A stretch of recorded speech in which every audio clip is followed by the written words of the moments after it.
Hello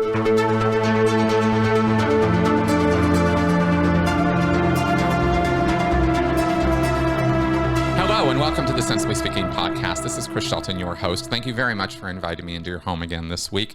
I very much appreciate that and your support.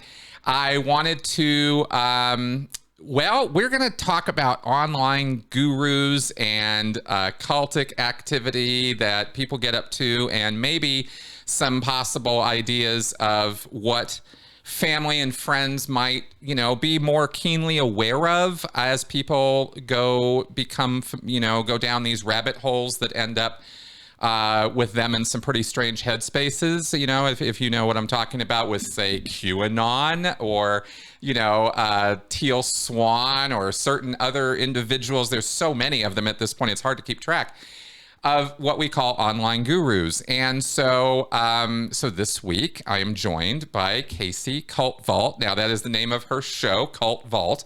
And she is a podcaster, and she's also going to be a student on the same Salford program to get a master's degree in the psychology of coercive control that I did. And so she's just getting going on that. And so Kacey, welcome to the show. Thank you so much for inviting me, Chris. I feel honored to be in your virtual studio today. Well, I am very honored to have you here. You have been doing some real energetic work through Reddit and through trying to bring other podcasters in and, kind of creating community in this sort of, I think, as you put it, the cult verse, which I think is a hilariously apt term for this thing that people can sometimes get a little caught up in and into watching and finding out about. And hopefully, from what I'm trying to do with this channel, and I think what you're trying to do with your work is, educate people about, what the dangers of this are, raise people's awareness on how to spot and, sort of not get trapped into, a coercive situation, and how to help people who come out of these kind of situations. What do you think about that sort of summation of our work? Absolutely. I am first and foremost interested in education and closely followed by prevention, which I think has to be closely followed because there is no prevention without first understanding what it is that we're trying to stop. So my work is primarily based around education, my own education, really, that I hope stems outwards to anybody that listens, because my show started off as a deep dive podcast into cults. I thought I knew everything there was to know about cults. I'm not somebody that is a survivor of a cultic experience. I have not had a lived experience. I think I understand coercive control in some way, but not in a cultic environment. So what I came to learn very, very quickly whilst doing this podcast was that I don't really know anything about cults. And I thought that it would be unethical of me to continue doing a podcast about cults if I wasn't open and willing to learning about the subject. So through my 200 plus interviews with cult survivors and experts, including your good self, Chris, I've come to understand a lot more, but I feel like there's no end point. I guess it's a lot like individuals' recovery and deconstruction of their cultic experiences. It doesn't end. It's a continuum, and it ebbs and flows. And here I am today, just still trying to educate myself and hope that it kind of filters out into anybody that tunes in on a weekly basis. Well, absolutely. And kudos to you for doing this work, because the fact of the matter is that, at least from my observation and experience for the last 10 years in working in this field, I guess you could say, and it is a field, cultic studies and cultic recovery and cultic therapy and coercive control are serious social science subjects. And they are super, super niche, but that doesn't mean they're not, there's not valid science and valid things to talk about with this. And I think it's quite interesting how the deeper you go in, the more broad your perspective becomes on how widespread coercion is, how it's a spectrum thing. There's some places where there's a lot of it, there's some places where there's a little bit of it, but it's something to know about because it's something that we are all susceptible to. We all fall prey to predators out there. They are there. Then they do, go around doing bad things to people, and sometimes in very non-obvious ways, and sometimes in ways that can feel quite amazing at the beginning to the experience. And so in this world, there tend to be a predominance of ex-cult members, survivors, escapees, however, whatever term you want to use. And so it's so refreshing and nice and wonderful when we see people who don't have a cult background taking a very serious interest like you have in this topic and really exploring it, as deeply as it can go. So that's that. I don't know. That's my feedback on that. And I'm glad. It's always encouraging to hear that from not just a fellow content creator, but somebody that speaks actively about their own experience in a destructive cult, because I think there's always a worry that sensitivity and compassion isn't at the forefront, and I try so hard to make sure that it is. It's really at the heart of everything that my podcast stands for. And I was a person that really binged unethical true crime content before this podcast started. It's quite a shameful thing for me to admit to, but something that I am proud to say I have changed my viewpoint on so much. And if I can position myself in a place that is open, in a place where you listen and learn actively to individuals that have had these experiences, it's not just trauma porn. It's real life. It's real people. Every single person is an individual that has an incredible story that can go towards education and go towards prevention. But we can't make those steps if we are only accessing true crime content for some morbid satisfaction that we have of instant gratification and consumption of unethical media. So I've really changed my viewpoint on that, and I go to CrimeCon every year, and it's my mission to educate people about cults and coercive control in amongst other content creators who are talking about true crime. So when people come to my stall, I'm like, let me tell you, cults are everywhere. I want to get a t-shirt that says like, beware, cults everywhere, or watch out, cults about. And so I say to people, do you know someone that has ever sold Avon? And people are like, oh, I know, my auntie sold Avon. And I'm like, let's talk about multi-level marketing. Let's talk about it. I was like, cults are everywhere. Do you know somebody that's been in an abusive, intimate partnership? Oh my goodness, I was. And I'm like, let's talk about coercive control. And it is really changing people's perspectives on things just in a simple conversation. And it's really a magical feeling, because I remember my thought process is changing, and I would never go back to watching true crime in the way that I did. It makes me just feel like, ugh, gross. Well, I can definitely relate. If there's anything I've done any preaching about, it's that, hey, this content really should be taken seriously, because the effects of it and the tragedies that cult leaders and predators create is very, very, very real, and is not something to just sort of laugh and point at. And so I think we're definitely on the same page here with this. And I think, for the most part, you and I have created audiences that are not about trauma porn. They are about really learning something from this and really growing and recovering from it. And that's, to me, the good work. That's the work that matters with this, and it's the work that lasts. And that's what this stuff is all about for me. So that all being said, as far as establishing us and what we're trying to do here, we've got some things to talk about. Now, I have been cross-flowing, you could say, through various media, and I will just dive right into this because we have this sort of new name on the map, right? This woman, Liana Shanti. And I don't know if it's Liana Shanti or I'm sort of giving it a little more, seriousness and saying Liana Shanti. She is an online guru type, and there was an article in, what was that, Daily Beast,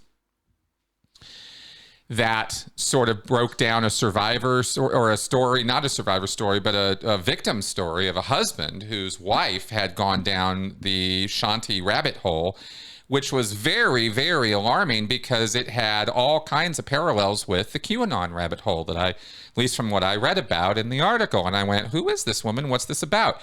Well, it turns out there's a whole Reddit subthread on survivors of this woman, survivors of Liana Shanti.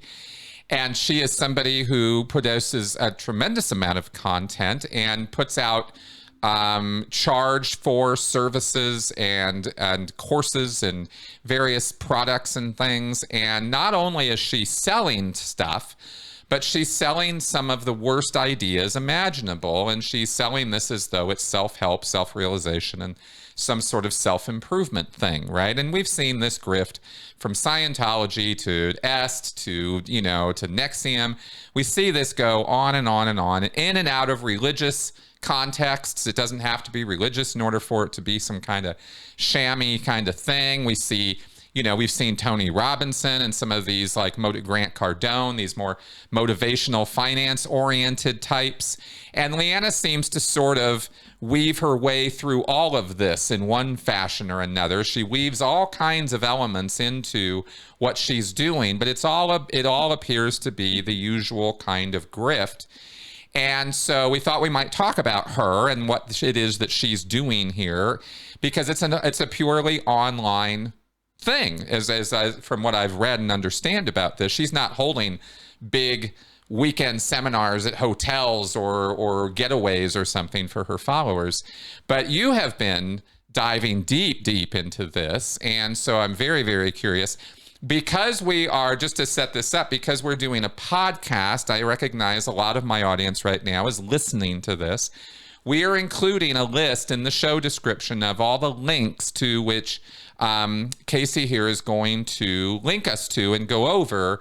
And I will screenshot some of these as we go on the YouTube side of this.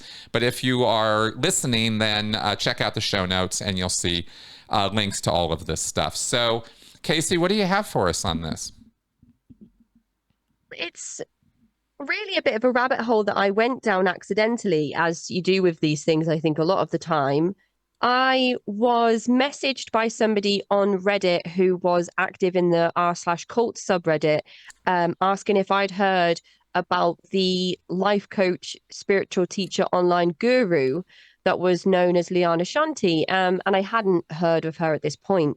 So I first came across a website on the cult education website that is Rick Alan Ross's website. And it was a blog post type that somebody had submitted independently onto the culteducation.com website. So I'll just read a section of this. This was my first introduction to Liana Shanti. And it says, Liana Shanti, also known as Leanne Wilson, which is her real name, is a former, which, by the way, I should mention at this point, has been used in a huge expose released on the Daily Beast in March of 2023, this month, as we're recording. So it's not me doxing. That is actually public knowledge and is out there for the masses to read. But Liana Shanti is a former Wall Street lawyer and real estate sale agent turned self-proclaimed nutritionist, shaman, medium,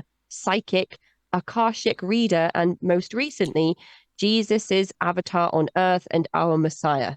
She preaches that through transforming our bodies into clear vessels through a vegan diet, healing our wounds and disconnecting from our family cults, dismantling our egos and practicing unconditional love. Her disciples will escape the 3D matrix, which is the real world, and descend to the 5th and up to the 12th dimension and return to our Lemurian roots. Does any of that kind of Oh feel my familiar to you, Chris? God. I mean, could you take a more wide grab bag of cultic systems and ideas and throw them all together? It's almost as though you said she used to be a Wall Street something? Yeah, so what my next step of my rabbit hole turned out to be, I approached an investigative journalist known as Siren Warner, who's been looking into several cults, one of which is called Profundity Yours, and they have a doomsday date of March the 20th, which is 5 days from now, Chris. So Yeah. Oh boy. there's a chance that no one will ever hear this recording, but we'll have to report back on that. Well, So I let you spoke know. with Siren. I spoke with Siren, and he is almost an expert at this point of collecting court records, of looking into aliases and finding out real people's names and, you know, where they grew up and related addresses and related individuals. So we were able to find out that Leanne Wilson is her real name, that, you know, that she was a lawyer in New York. A But then we lawyer. were Okay. also quickly able to ascertain that she has a suspended license. Hmm. So on her website, I think she claims to be like a really successful millionaire making lawyer on Wall Street, which I'm not sure is true. But we do know that she was a lawyer. We do know that she passed the bar, that she was licensed, that she did practice in New York, but that she does have a suspended license now. So Okay. Okay. Well, clearly because she had to drop the calling of legal work in order to, engage in Akashic readings and and realize her full potential as Jesus reincarnated here on Earth, right? and it's so interesting that you jumped straight to that, Chris, because my next step after reading this cult education submission was to go to her website. And on lianashanti.com, there's a picture of Liana Shanti. So I'm just going to quickly, well, I mean, you've seen the There she is. you've seen the Survivors of Liana Shanti subreddit. Mm-hmm. And there's a lot of pictures of, I'll just pop it in the chat here. There's a lot of pictures of Liana Shanti. When you mentioned before, do people meet up? It's very clever that she doesn't show her true face. All of the pictures that you can see in this post, for example, they're heavily edited. There are lots of filters over the pictures. But if you scroll along this thread of 5 photos, at the end, you get to a genuine picture of this woman who is, I believe, in her 50s. So as cult expert Joe Zimhart said in one of his videos, she's not this, big, doe-eyed, big busted, beautiful woman that is pictured in these photos. These are heavily doctored photos. But the premise is, if you follow the teachings that Liana Shanti offers you at extortionate rates, you can maintain your health and beauty in the way that she has, as seen in these supposedly undoctored pictures. Right. It's almost as though, I mean, I'm just jumping right to the thing here, and this is just supposition on my part at this point because I'm keenly interested in what else you have to say about all of this. But this woman seems to be someone who I'm suspecting did some study, kind of looked into what would it take, because we ask ourselves sometimes in the ex-cult world, if I wanted to go start a cult, what would I do? And it sounds like she's done exactly that. It's very interesting. The cult education post goes on to say that she is super smart, deadly smart. There's loads of stuff around that her beginning in 2013 or so with health and wellness programs, that she uses voice rolling and hypnosis styled voice techniques. There's mentions of NLP, and there's loads of stuff about private Facebook groups. So when you first read the cult education post, it's a bit overwhelming because you don't understand how this sort of, 2,000 word post or so, how is all of that happening? So that's really where my mind went, and I wanted to work it out. And interestingly, going back to what you said about perhaps, she was following her calling by leaving Wall Street and starting this business. I'll just read this section from the lianashanti.com website that's called A Message from Liana. When people ask me what I am and what I do, there are many labels that potentially fit. I've been referred to as a spiritual teacher, visionary, psychic, shaman, business coach, abundance motivator, medicine woman, teacher, mentor, energy worker, artist, nutritionist, wellness expert, lawyer, mother, wife, friend, all of which apply, but none are fully descriptive. Ultimately, no label matters. The people who find this path are meant to. And she goes on to say that she started to do this work because she found herself always giving people advice when she was a lawyer, always sitting down and helping her colleagues follow the best path for them in life, and realized that she really had a knack for putting people on the right path. So she followed her intuition, and here she is today, which I think is really interesting because in between leaving Wall Street, I do so many I'm going to do so many like air quotes that nobody can see. But since leaving Wall Street and finding herself in the position she is now, there's so many bankruptcies, there's bankruptcy fraud, there's restraining orders, there's a lot of stuff that is covered up through these multiple aliases that Leanne Wilson has been attaching to herself. It was really difficult for Siren and I to find anything concrete of illegal activity. We couldn't find any business records. We couldn't find any financial records. And eventually, after people began threatening with legal action, there's a company that pops up in Vegas or in Nevada, and that's where her company is registered, even though she lives in Hawaii. So I don't know if that's for tax reasons, tax breaks purposes. I'm not sure how it works. Yeah, that would definitely be in America. Yeah, that would definitely be for tax purposes, because Las Vegas is infamous for, infamous. I mean, it's a feature of the state. If you set up businesses there, that you will not be paying state taxes. There is no state income tax. Which makes sense when you think about, the main tourist attraction. Oh yeah. Is gambling money. That's right. So that kind of popped up a couple of months after Siren and I began looking at who is Liana Shanti. So if I might comment really quickly, just that it's an interesting marketing ploy she uses, and I'm just going to comment on it because I'm all these things. I've been called all these things. Abundance motivator. I like that one. All these labels, and then says, but you know what? Ultimately, no label matters. I don't need a label, right? Because often the way a guru or a cult leader or a predator will sort of, worm their way into your life is through some kind of authority status. They present themselves as an authority figure. L. Ron Hubbard goes on and on about how he's fully professional in 26 different fields. And so there's all these labels ascribed to him, and they love it. They take every one of them and hold on to them and use them to demonstrate that Hubbard is this full authority in all these different fields. But that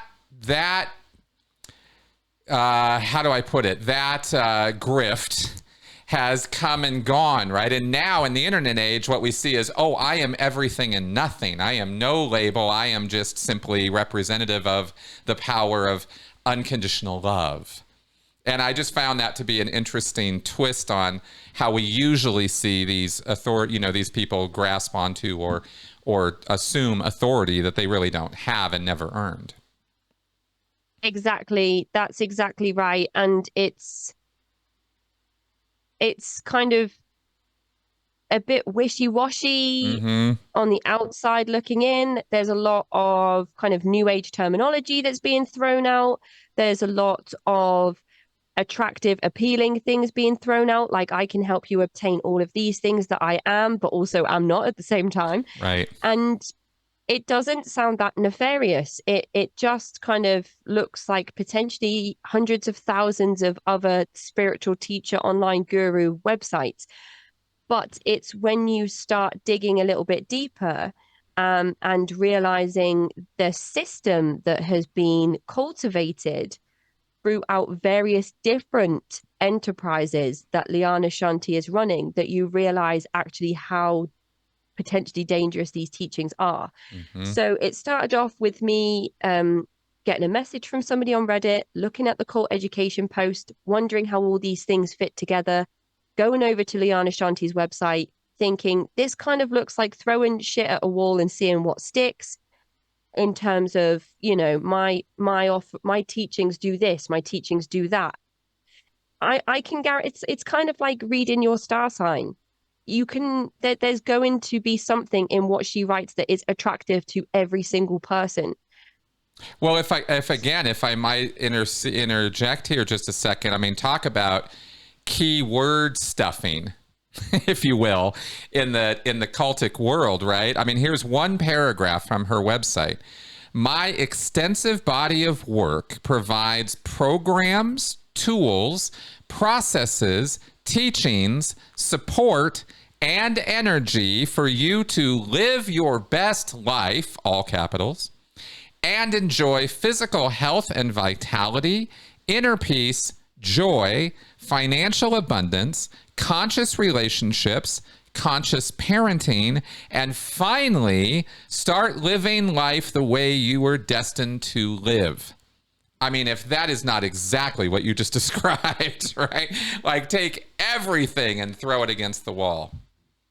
Yep. And it's the same MO as Scientology's personality tests to Yep. find out what's the correct terminology for your like weakness. Yep.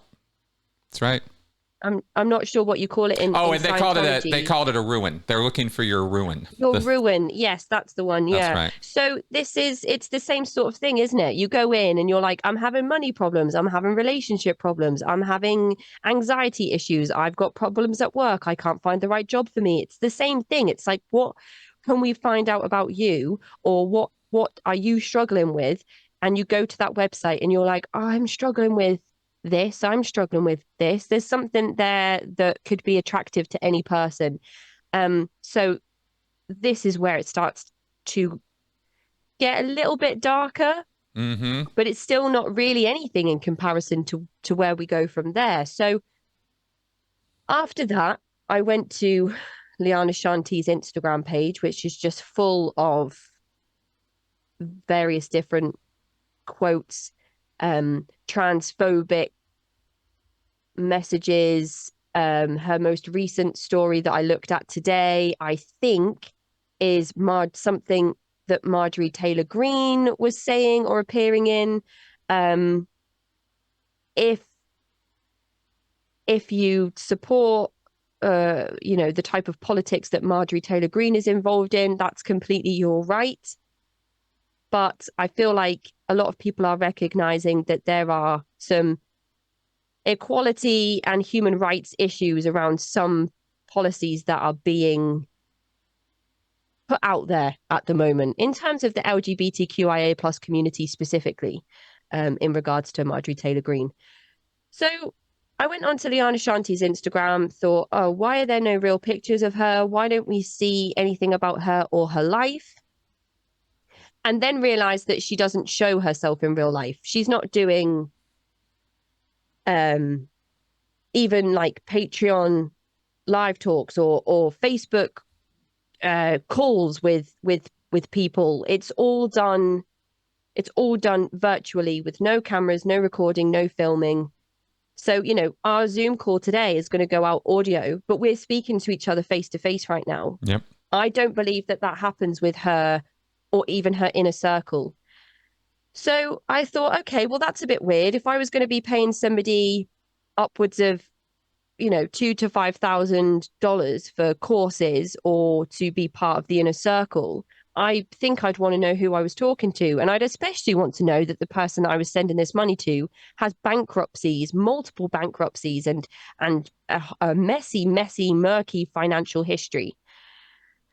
So after that, I went back to her website and I scrolled all the way down to the bottom of lianashanti.com and read the disclosure, which basically just says that I am not a licensed healthcare provider. I am a spiritual teacher and mentor. Your mental, emotional, and physical health is your responsibility.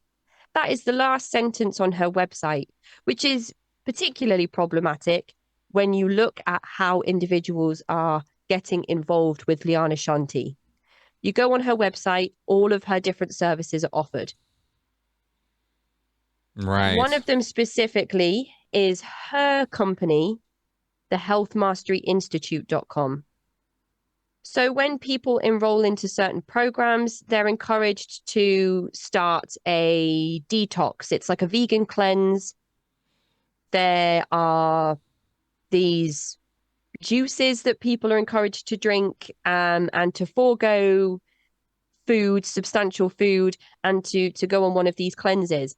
At the same time as taking part in one of these cleanses, you're also encouraged to listen to Liana Shanti's audio tapes on repeat all through the night, fall asleep listening to them, listen to them all day. What we have seen from family members of those who have been negatively impacted by Liana Shanti and her teachings is that they become increasingly isolated. They lock themselves in their bedrooms. They sit in the living room with their headphones in, listening to Liana Shanti all day, every day. That's right. Yeah, it's a real rabbit hole. People fall down on this one. They go full in on it. Absolutely. And I think you can look at Bhagwan Sri Rajneesh, for example, and how a lot of people, before they even went over to the ashram in India, were locking themselves in their bedrooms, listening to Bhagwan Sri Rajneesh on repeat, the droning That's right. tones that would put people in almost a hypnotic state. And if you are putting with that the vegan cleanse with no substantial food, there's a chance that your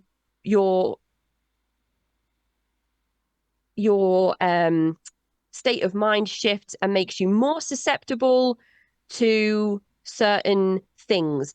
I would say most likely to be the thing that you're listening to on repeat over and over. Well, ideas may start to sound a bit more reasonable or more realistic if you are entering the mode of starvation, where your mind makes irrational decisions and you can't think critically, which is the most important thing when it comes to discerning what is good and bad with cult leaders.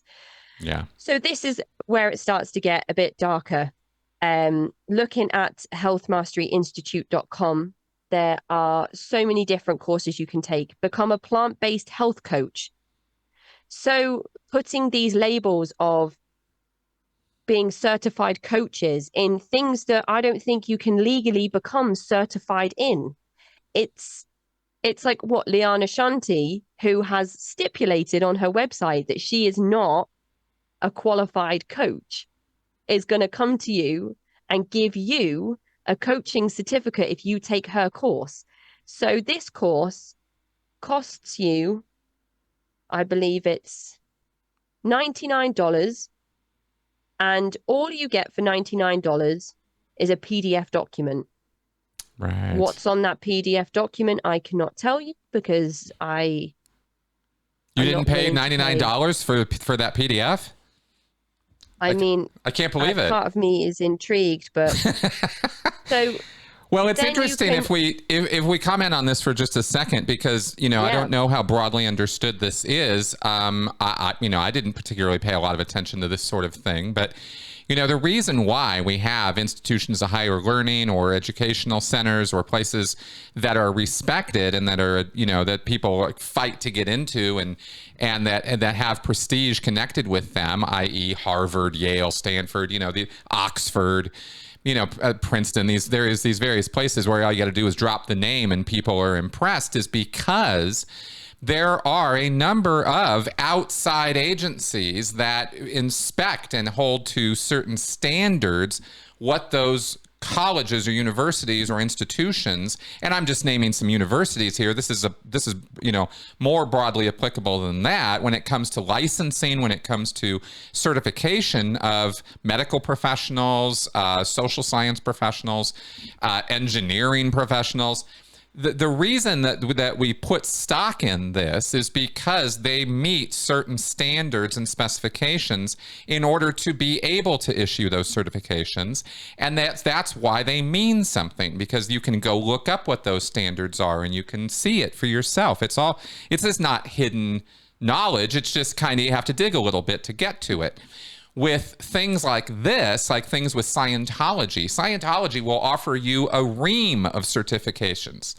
I used to have them. I mean, I had stacks of framed certificates that I thought were very valuable. They have absolutely no outside value. Outside that group, there is no certificate in Scientology that is worth the paper it's printed on. And Liana here is well aware of that as a former lawyer, and her legalese here is perfect on her website. She covers all the bases on, I'm not at all responsible for anything of any part of any of this.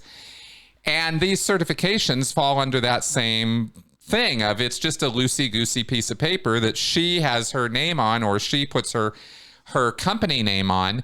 And that's supposed to mean something. And the fact of the matter is, without any objective outside certification or standards against which that can be compared, it's useless. and again, Chris, you're just right on the money with that, because as I mentioned before, it's a system that's been cultivated that aims to send you from one part of her enterprise to the next, to the next, to the next, to the next. Right. So if you have individuals coming to you saying, I have this certificate, it's almost like there's an element of competitiveness that's being created, of worthiness through taking the courses that Liana Shanti offers, which we've seen things like multi-level marketing. I remember Roberta Blevins talking to me about being offered pieces of jewelry for reaching certain parts of the hierarchy, certain parts of the pyramid, which supposedly doesn't exist because it's not a pyramid scheme. It's that same sort of thing. I mean, Helen Zuman told me about it when she went to Zendik Farm. They said there's no hierarchy here. And then all of a sudden she noticed that people had different colored wristbands. And when she inquired about what the wristbands meant, it meant, oh, you have certain extra privileges. If you have this color wristband, you can do this. If you have this color wristband. And she was like, so there is a hierarchy. And they're like, oh, no, we're all equal here. So you're right on the money. And what you said about hidden knowledge plays a big part in this. So when you go back to lianashanti.com and you hear all these buzzwords that we've talked about that relate to new age mysticism, abundance motivator, medicine woman, shaman, visionary, psychic, and the talk of Akashic teachings, I found the cult expert Joe Zimhart has done, which I'll send you the links to, a 3-part series on his YouTube channel about Liana Shanti. So after I went to her website, after I visited the healthmasteryinstitute.com, which is separate to her website, but it is her company, she has a website for herself where she tells you all of the things that she offers and who she is. And there's lots of things on there about how she's changed people's lives and testimonies on how she's really improved people's lives by, as she said, setting them on the right path, which is something she has a knack for. There is then the Health Mastery Institute website, which is her company website, which is all of the programs that she offers separate to her as a personality on offer. Right. So I went and watched Joe's videos, and on those videos, he talks about how none of the things that Liana Shanti is offering, none of those things are original. They are all taken from other influences and reworded and reshaped and rebranded in the way we've seen so many times. There's that flow chart for Scientology that exists, Chris, which I'm sure you've seen. It's all of the groups that inspired Scientology. Yes. And then all of the groups that have been inspired by Scientology. So it's very much like this. There was a movement in the 1930s and 40s called the I Am movement, which was convicted on several counts of fraud in America in the 1940s, which was very much based around talking about the same types of things. The same wording Joe goes through in his videos can be found almost word for word in the books and the propaganda that was generated by the I Am movement. So again, I'll make sure I send these links over. But in Liana Shanti's wording and in her teachings, there's a lot of Gnostic influence. There's a lot of influence taken from Madame Blavatsky, which I know you know a bit about, Chris. Oh, Joe has regaled us with the full backstory of Madame Blavatsky right here on this podcast. I highly recommend you guys check out my talks with Joe if you haven't seen those. It's absolutely incredible how he's able to break this down so concisely. What I struggle with as somebody that's only kind of been doing this work for 3 years is concisely wording what I'm trying to say. I think maybe it comes with decades of experience. Maybe I'll get to that point. So I do apologize to the listeners who are like, get to the point. You're doing fine. Keep going. Joe goes on to then explain what Akashic means. It has several different definitions. In some versions of the term Akashic, it means zero. It means nothing. In some terms, it means the space around Earth. So when people talk about Akashic teachings, it's supposed to be ethereal. It's supposed to be otherworldly. It's supposed to suggest that you can tap in to some other type of knowledge that nobody else can. So here we're going back to esotericism. We're going back to secret societies. We're going back to influences from Rosicrucians, and we're getting back to Madame Blavatsky, because everything goes back to Madame Blavatsky. That's pretty much, that's right. I mean, if you're looking for a nexus of 19th and 20th century, and now I guess 21st century nonsense and new age, spiritual, cultic, anything, all roads practically lead to Madame Blavatsky in one way or another. Absolutely. Whether Liana Shanti realizes it or not. That's right. The terminology that's being used, the theosophy, the new age spiritualism, the ability to tap into Earth's karmic presence and manipulate karma on Earth, all of it goes back to this Russian woman who believed she was channeling several different male personalities or entities, and then Joe goes on to compare that to Jay-Z Knight's Rumford School of Enlightenment, which of course is his sort of forte, his speciality, his cult, his speciality. Yes. So just to kind of go back through the chronology again for the listeners, because I have a tendency to go off track. There was the cult education piece. There was the lianashanti.com website, the Health Mastery Institute website, and then Joe Simhart's videos on Liana Shanti, which then led me to looking more into the Health Mastery Institute. Yeah. So there's the nutrition school that she runs, the world's premier institute, the world's premier institute for plant-based wellness. I guess anybody gets to say that. Health Mastery Institute is the world's only plant-based health coaching and business certification school. You can get a 30-day mind detox for $99, which is the one I was referencing that comes with the one PDF file. You can go on a health coach course for $549, which gets you a webinar a flow chart, and a 2 hours and 30-minute audio recording. Oh my If you goodness. scroll a bit further down, courses go up to the thousands. You can get a 7 factors holistic cancer program, brain optimization, neurogenesis program. You can get holistic skincare secrets programs, holistic dental health. But what is really quite scary about the Health Mastery Institute is that it also offers children's courses in how to holistically heal issues that your child might have. Interesting that she has on the disclaimer on this page on the healthmasteryinstitute.com, all purchases made on this website and through healthmasteryprograms.com are digital products. And as such, right? And as such are 100% non-refundable once the transaction is complete. So she's really just put together a bunch of PDFs or packs of PDFs or something and sells them for these outrageous prices. Yeah. Wow. Yep, that's it. And I've just gone on to the children's health elective section of the website, and it's changed since I last looked at it. You used to be able to look at exactly what the course offered, but it's $399 to pay for the course. You have to put contact information in, which you didn't have to do before, which I think is, again, interesting since this expose came out on the Daily Beast. Yes. But I reckon there are archived versions of this website that you can look at.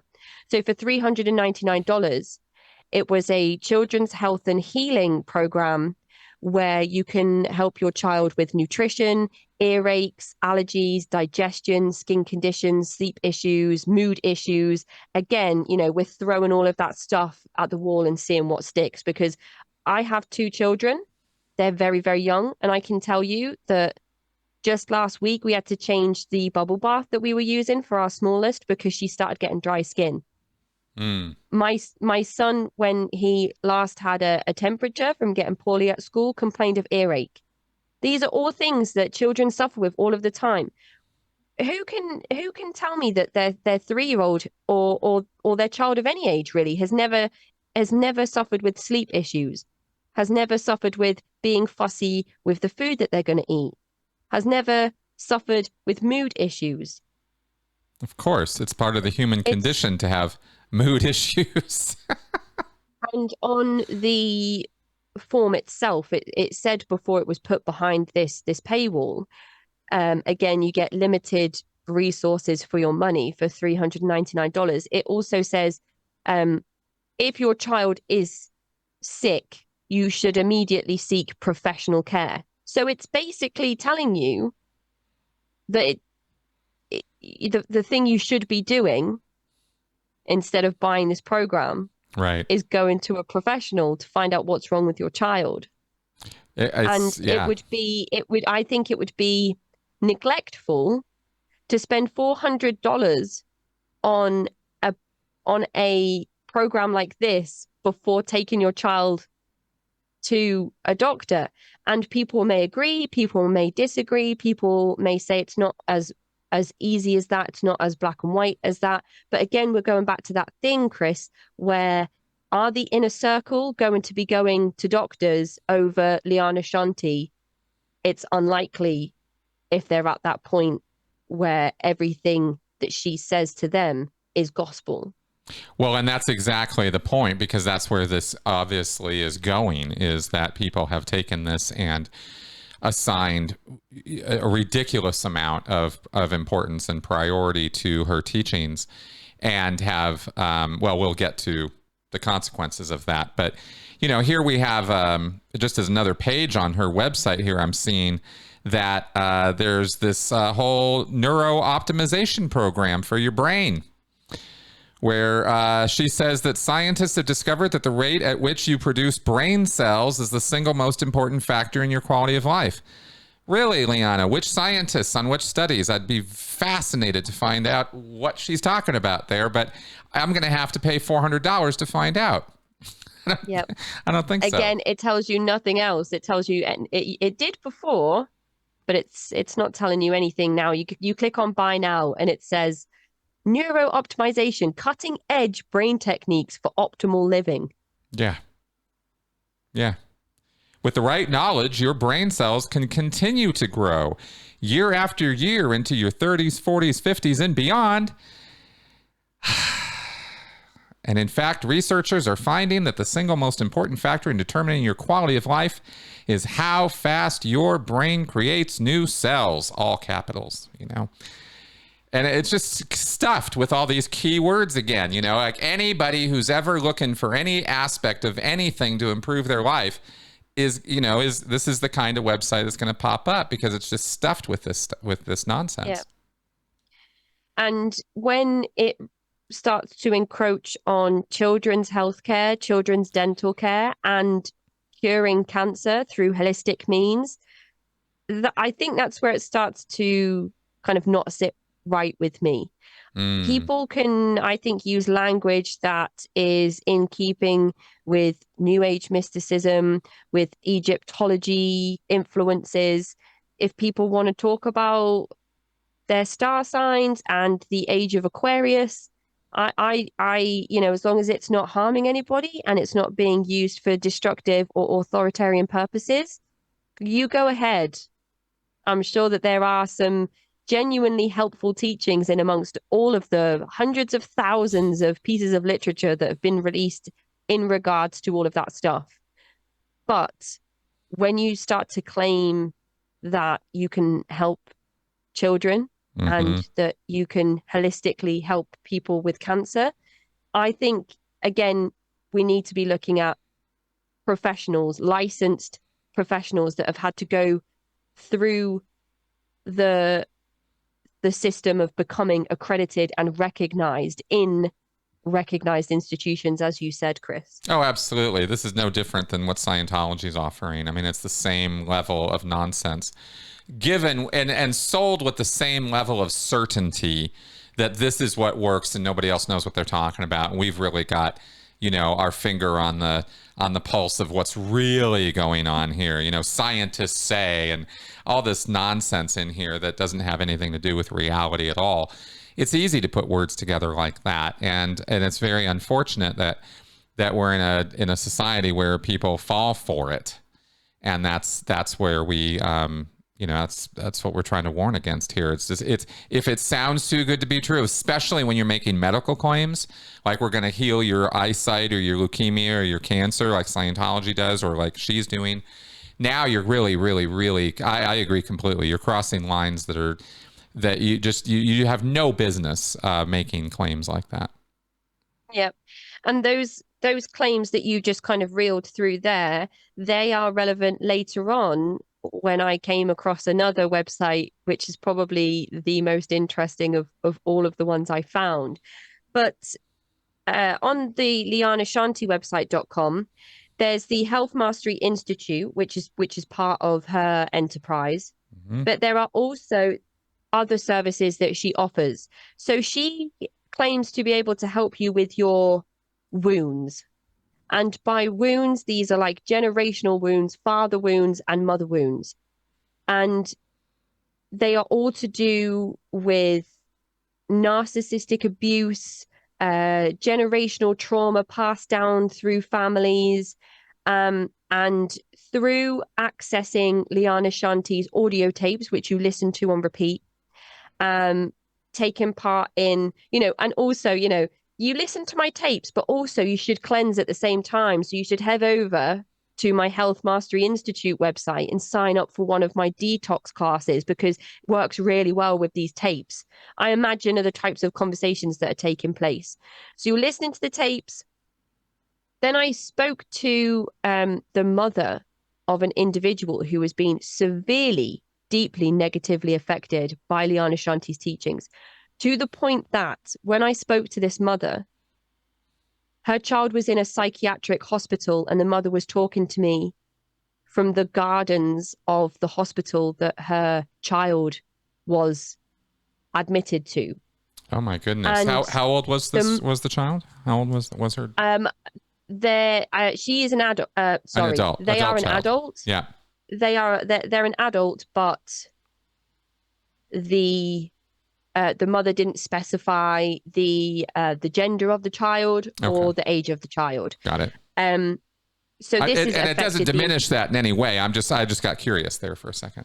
No, of course, Yeah. and it has deeply affected the entire family, as you can imagine. Having a child admitted to a psychiatric hospital because there were most likely issues with the individual to begin with, who thought that accessing Liana Shanti's mother and father wounds courses and then being directed to the detox cleanses and then listening to the tapes on repeat would help this person recover. What actually happened was the individual spiraled into a deep depression.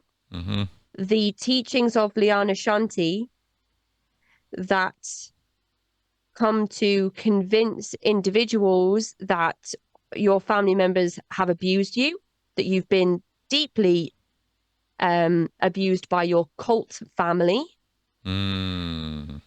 that you should isolate yourself from your abusers, that you should move away from your abusers. In some cases, as we've read in the Daily Beast article, you should take your children away from the other parent as they are the abuser. And the more you listen to these tapes, the more these messages are affirmed from what the parent has told me. I have not listened to these tapes. No, I get that. I totally get that. It's the hints of it are all over her Instagram page and some of her tweets that she sends out. So I started wondering if that was her, her shtick. This is the same shtick Stefan Molyneux was doing years ago. I haven't even heard of that guy in a couple of years now. I just kind of turned him off in my space, but he had a large following. I believe mostly males. He positioned himself as sort of this philosopher guru guy. And he very much put forward, hey, if your family is at all has a problem with what you're doing or with what I'm saying or any part of your empowerment, dump them like a bad habit. Just get rid of them. You don't need any part of that. Sounds, so it's a similar kind of shtick here. Yep. That's it. And interestingly, it's mostly women that are attracted to the services that Liana Shanti offers. Then the idea of the family cult is brought in, the idea that you've been abused, that your children have been abused. The isolation begins, driving a wedge between your loved ones and yourself begins. And that is when you are introduced into the next part of the enterprise, the next part of the funnel, which is the 12D website. So the 12DB school is the world's only, that's 12dbschool.com, the world's only business school for enlightened entrepreneurs and spiritual CEOs utilizing the 12 universal laws. So you see a pattern emerging here. Oh, yeah. Interesting. It's the same buzzwords. It's the same format. It's the same type of website. But what the 12DB school does is it takes all of the people who are serious about Liana Shanti's teachings and it invites them into this school. There's a private WhatsApp group that people pay a monthly subscription to be a part of, where you can have direct contact with Liana Shanti. And it is in those WhatsApp groups that people have been recorded saying, have I been abused? And she replies saying, yes, you've been abused by somebody older, but closer to you. And then people will say, was it my grandfather? And there are pictures that suggest she comes back and says, yes, you were sexually abused by your grandfather. These pictures are in the Daily Beast expose, and it is really, really uncomfortable, dark, difficult stuff to read because it's, of course, coming from an uninformed, uneducated place, and it's causing extreme harm to the individuals who are listening to these things on repeat, going through these detoxes, joining this WhatsApp group that is creating a self-sealing system that is bolstering each other's beliefs, that everybody in that chat has been abused in some way, that is encouraging individuals to separate from their families physically, emotionally, financially, to file for divorce, to take children away, to pull children out of school and start homeschooling them. These ideas, these belief systems are bolstered in these secret WhatsApp groups that people pay monthly subscriptions for. And it is then where you have confirmation of your abuse. People have spoken about having lots of altered memories. And then you come back to kind of teal swan territory where people are talking about things that maybe didn't even happen. Yeah, I'm looking through this 12D B school website right now, and her descriptions of the what will you learn in 12D B school, and she goes through the classes: class 1, class 2, clubhouse chat 1, class 3, 4, then there's another chat 5, 6, another chat. So there's this whole sort of system here that purports to, appears to me, my first thinking in looking at this is this is very MLM like. This is very, reaching your true potential. The world is a world of abundance, and you're just not quite tuning into it because you're not thinking right. The first class is the law of thinking. So first we're going to train your mind. She literally says it's about training your mind for abundance. And then it's, learning how the law of supply has been working against you, and we're going to reshift your internal compass to focus on the true reality. I mean, all of this is such secret knowledge. I've got this hidden secret knowledge, the truth of how the universe really works. This is just straight up, almost carbon copy of some of Hubbard's work. So many other gurus who have been pushing this nonsense. This is the secret. This is like, there's so much, so familiar. I mean, I just can look through all those. The first time I'm seeing this, and I'm just thinking to myself, man, she really pours it on in every possible way to bring people into this. It looks almost like it's setting you up to be your own guru, but I am positive, based on the experiences we're hearing here from the media and from the Reddit threads, that it is an incredibly depowering experience that actually is intended to sort of suck you dry. I think you're right on both things, Chris. I think it is supposed to increase your dependency on the person at the top. Yep. But it is also designed for you to become an enlightened guru. You then take the Health Mastery Institute courses to become a certified coach. You become an almost, as you said, a carbon copy version of the person at the top. Yep. And then you go out and you start spreading the message, which is almost like you're being deployed.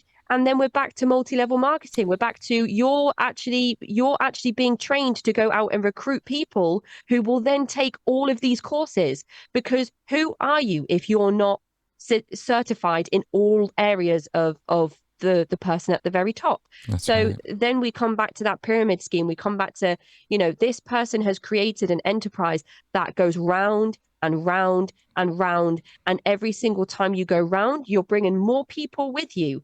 Because unless, as we see in the Daily Beast article, as one of the victims states, if you're not part of this, there's a husband that talks about losing his wife slowly over time as she becomes more and more and more involved, further and further down the rabbit hole.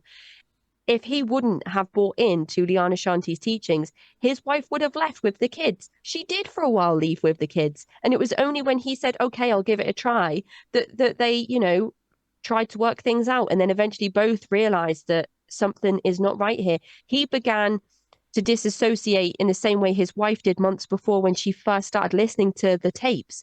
And then he realized that he was becoming paranoid and distrustful of everyone.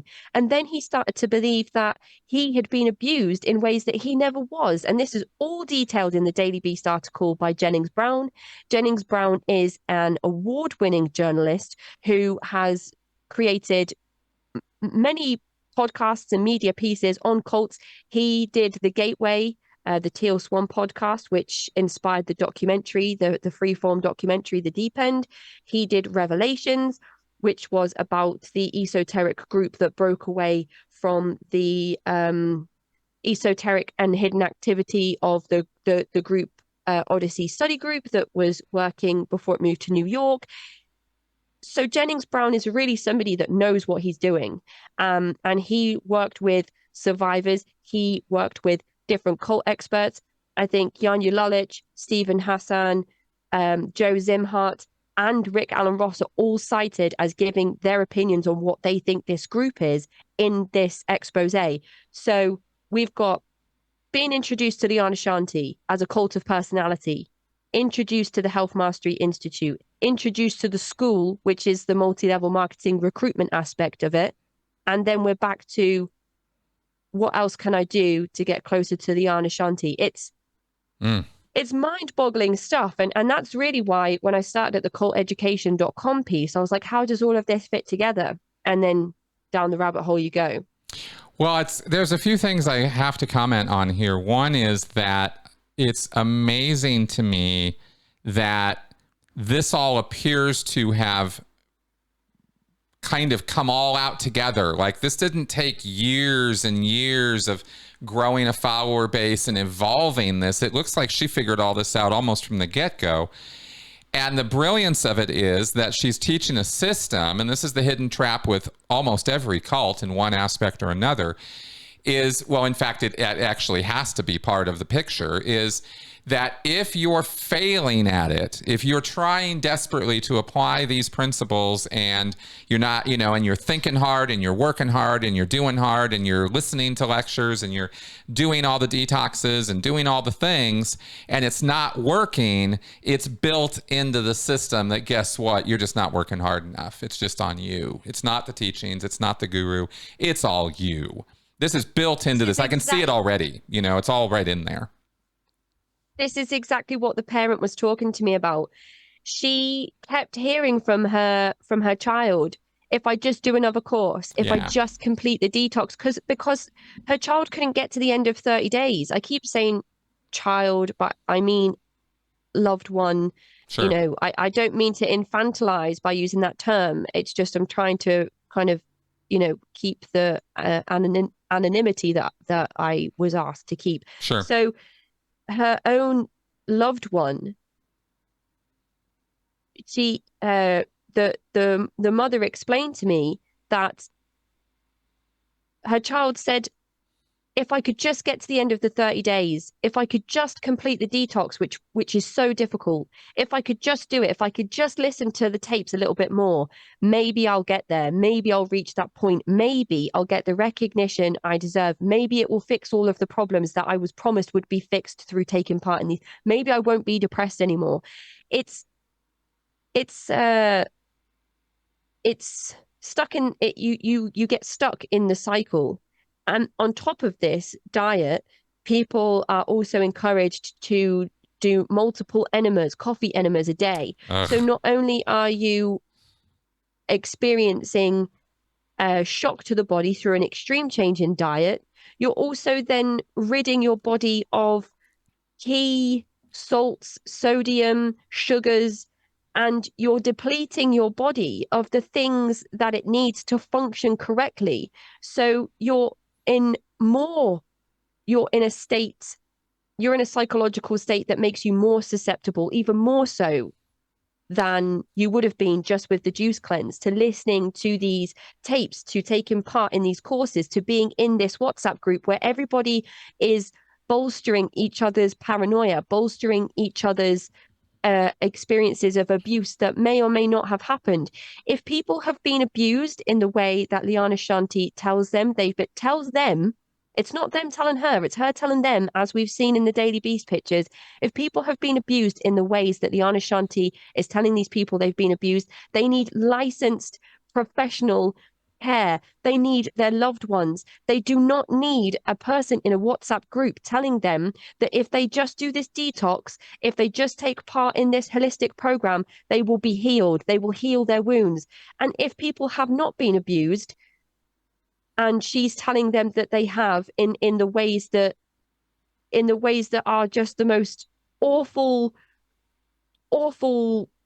unimaginable things that loved ones can do to their children, to their parents, to their spouses. If that hasn't happened and she is telling people that it has, that is the most nefarious, most disgusting thing you can put on a person, because then they are going to have to seek professional help and try and work out what is real, what isn't real, who abused me, who didn't abuse me.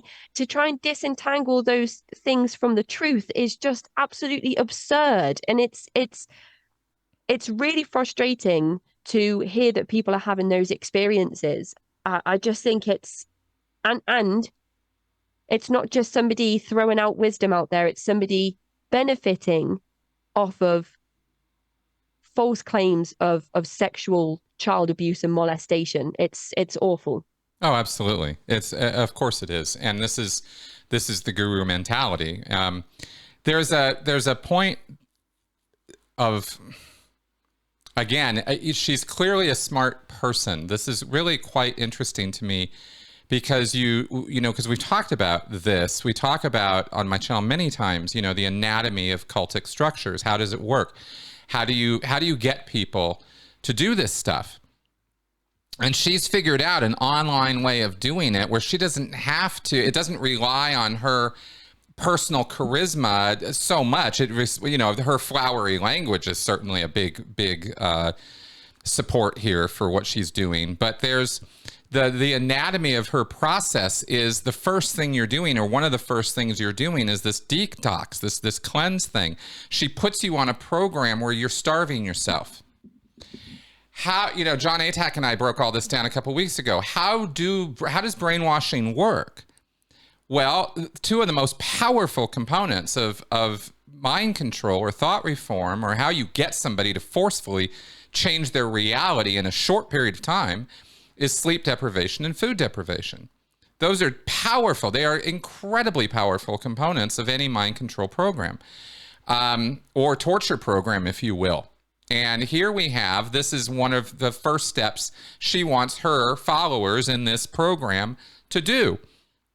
And what I can't help but think of this quote that I ran across just this morning by Dostoevsky, guy who wrote Crime and Punishment, right? This is like a famous guy. This guy knew something about the dark side of life. He says the best way to keep a prisoner from escaping is to make sure he never knows he's in a prison. This is a self-created situation. You go online, you go to this program, you pay this money. Now you've invested. You're already emotionally invested. Now here's this process, and you have to start starving yourself because you're detoxing.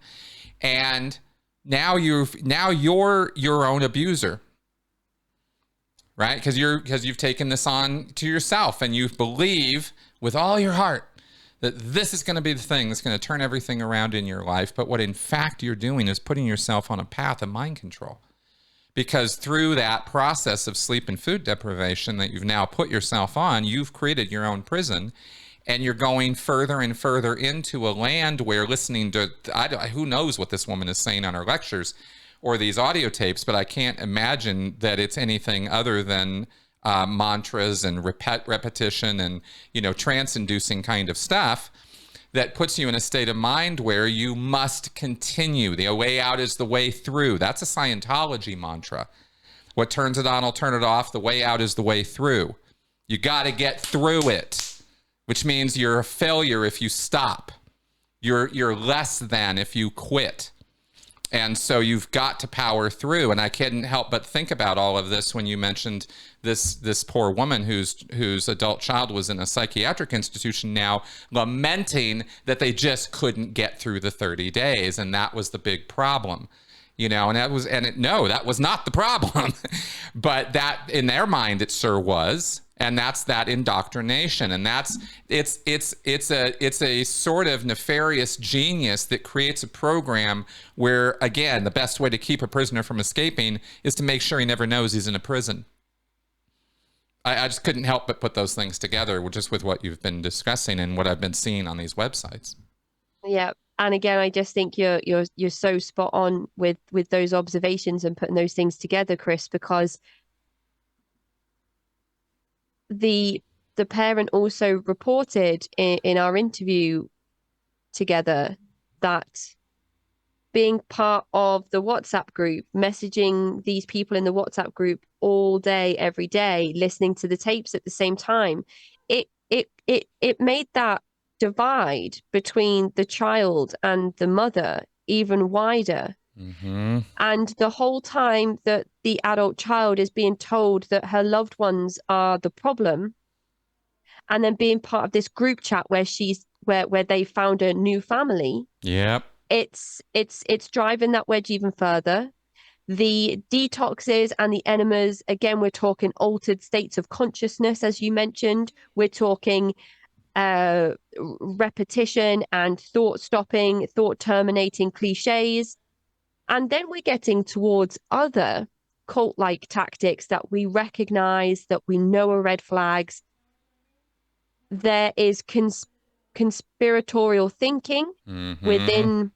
within the teachings, huge anti-vax positioning, Mm-hmm. taking kids out of school so that they can be homeschooled, so that they can't be influenced by others or around other children that have been vaccinated. That's right. So now we're reaching kind of dangerous levels of putting kids in harm's way for belief systems that are being put onto us Yep. through coercive control and through manipulation methods. Are these really decisions that we would have made critically had we not been subjected to these influences and placed within this sphere that goes round and round and round? And on top of that, Leanne Wilson, who was in New York and is now in Hawaii, has given herself the name Liana Shanti and goes on to give her other followers culturally appropriate names that are Polynesian in nature. So she is also encroaching on a culture that holds their deities and their law and their beliefs very, very close to them. We saw with Love Has Won when they went over to Hawaii with their leader, Amy Carlson, who started to tell the natives and the locals that she was a reincarnation of the goddess Pele. Mm-hmm. That's a The Hawaiian god, group, by the way. And we're not talking about the soccer player. We're talking about no, a sorry. Hawaiian deity here. When Amy Carlson claimed to be a reincarnation of the Polynesian goddess Pele, they ran Love Has Won out of the area. Yeah. The group themselves had to be escorted by law enforcement because people were angry, and rightfully so. We saw it again we saw it before in the 1970s with James Edward Baker and the Source family, where they went down to Hawaii and tried to push their belief systems onto people that were native to Hawaii. So Mm-hmm. this person has moved over to Hawaii onto the beautiful island, is putting themselves into the community, but is also culturally appropriating that same community by giving new names to the people in the inner circle. So it's almost like you're paying for this, you're paying with a lot more than money, but you are also financing your new name. And isn't that another status symbol within the group? If you are given your new name by the group, it's not only is it changing your identity and turning you into somebody new, or creating you in the image that the leader wants you to have, or is again washing away your old identity and replacing it with your new identity, separating you from your family and loved ones even further. It's all of these things, but it's also a status symbol. It's also, I've got all of these certificates. I'm in the WhatsApp group that I pay monthly for, and I'm also in the group of people that has a new culturally appropriated name. All of the above. It is all of those. And that is, again, that nefarious genius of the system and what she has carefully thought through. I mean, none of this stuff is by accident. This is way too crafted and it's too perfect. It fits, it literally checks off every box. When we look at coercive control, when we look at destructive cults, when we look at what are they doing, how are they doing it, this entire system here, as represented by her websites and by the stories we're hearing, it's literally pitch perfect. It's custom made for this, right? I cannot believe that she has not studied Lifton, Hubbard, it's cultic anatomy and the techniques. because they're all demonstrated here. There is no faster way, just so everybody out there kind of, knows where we're coming from here. We can laugh at conspiracy theorists and we can talk about how ridiculous their beliefs are, but there's a point about conspiracy theorists, which is there is no faster way to create an us versus them paradigm than to get into a conspiracy theory group, because that is everything about secret lore, and we're the ones who know what's really up, and our version of reality is the true version, and everybody else is just a sheeple. They're just a person who doesn't, they're just being led by the nose, through society, through their life. They're completely powerless. We're the ones who are empowered by this hidden knowledge that we have. And somehow they believe that they are warriors for freedom. And this whole us versus them identity thing that you just mentioned is one of the most powerful aspects of this. It takes a while to get somebody into this frame of mind. This is not a one-day thing. You really got to work on somebody to get them there, which is why this whole program exists, to sort of create that fertile ground in the gray cells up here to accept this nonsense and go all in on how they were abused and how they were hurt and how this is their savior and this is their path to enlightenment and a great life, right? And abundance. It's all about abundance. And what kind of abundance is there in a WhatsApp group being given a new name and being and removing yourself forcefully from every social contact you have? How does that supposed to work? Destroying your family life, and this is empowering? It's insane. It's so backwards world. It's so opposite world. You wonder how anybody would fall for it until you look at the fact that it's damaged, broken people who fall for this kind of thing in the first place, in the main, especially when we're talking about online activities. It's people who have a problem, and it's a very real problem to them, and they want to solve it. And so far, nothing's really worked for them, no matter what they've tried. And I'm not saying they've exhausted all the resources. I'm saying whatever they've tried to do didn't work for them, so they turned to something like this. And that is so predacious. It's such predatory activity on this woman's part that I'm sickened by it. Yeah. I think that's why when I began looking at the entire thing, I thought, and it's a cynical thought to have as well. Like, oh, here we have another predator. Mm-hmm. It's really unfortunate that that's the way that, like, we think when we come across another person that's taking advantage and exploiting individuals. But for some reason, I just couldn't put this one down. And when the parent got in touch with me and asked to speak to me, I think our conversation will be coming out at a similar time that this conversation is released on your podcast as well. Mm-hmm. I realized that it was so much deeper than you could imagine reading something on culteducation.com, going Mm-hmm. through the websites. It was only when I spoke to the mother and I could hear the sadness and the pain and the heartbreak in her voice about what she watched her child go through, about the descent into this awful place that her child found themselves in, and all the parents could do was watch. And I'll tell you why the only thing the parents could do was watch. And that's because the teachings were saying, your loved ones are XYZ. If they do any of these things, you will have confirmation that your parents are XYZ. So, of course, as soon as the parents start to question the teachings of the big top dog, the person at the top of the pyramid, it's confirming all of those things that the person has been saying is what makes the parents abusive the whole time. Exactly. They couldn't do anything. They had these invisible handcuffs on. If they attempted to talk their adult child out of listening to the tapes, that was going to drive them further away.